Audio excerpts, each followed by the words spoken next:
Siéntate bien. No te vistas de esa manera, pareces una puta. Cierra las piernas. ¿Por qué hablas de esa manera? ¿Qué va a pensar la gente de ti con tantos novios que tienes? Eso no lo hacen las niñas buenas. ¿Has escuchado alguna vez algunos de esos mandatos? Seguramente escuchaste esos y muchos más. Y es por eso que yo estoy aquí para hablarte del macho herido en la mujer de hoy. Ese macho herido nació en nuestras madres, en nuestras abuelas, pero nació para protegernos. Porque en una época donde el que manda es el patriarca, las madres querían cuidarnos y teníamos entonces que portarnos bien. ¿Y de dónde viene esto?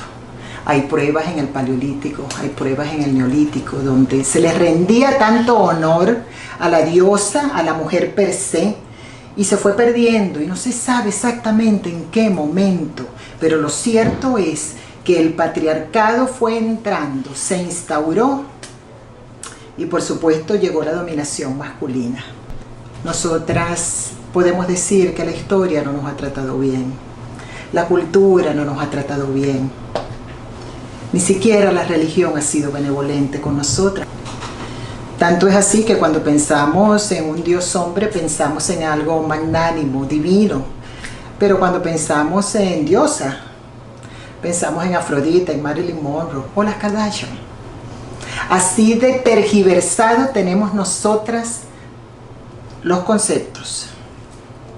De hecho, se instauró tanto que el masculino o lo masculino, que para que la mujer pudiera lograr tener un lugar en la sociedad, ella tuvo que ponerse pantalones y olvidarse de la falda.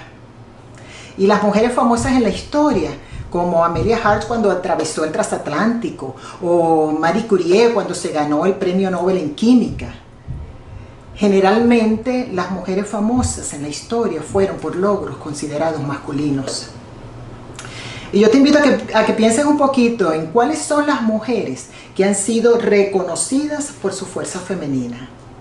La Madre Teresa es una, la Virgen María es otra. Y tenemos también a Joana de Arco. Ella tenía un poco de las dos cuando lideraba esos ejércitos, pero además canalizaba mensajes divinos. Y así ha sido nuestra historia, y nuestra historia se fue acentuando tanto que las mujeres tuvimos entonces que empezar, y yo en este momento quiero honrar a todas esas mujeres que lucharon tan duro para que nosotras hoy pudiéramos votar, algo tan en boga ahorita, pudiéramos votar, pudiéramos tener una cuenta en el banco, pudiéramos decidir si llevamos el apellido del marido o no. ¿Sabías tú que en el Código Napoleónico francés estaba pautado el débito conyugal? ¿Y sabes qué era el débito conyugal?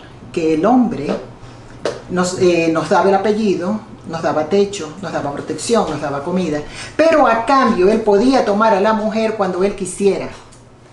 Fue apenas hace unos pocos años que el débito conyugal se estableció que era una violación.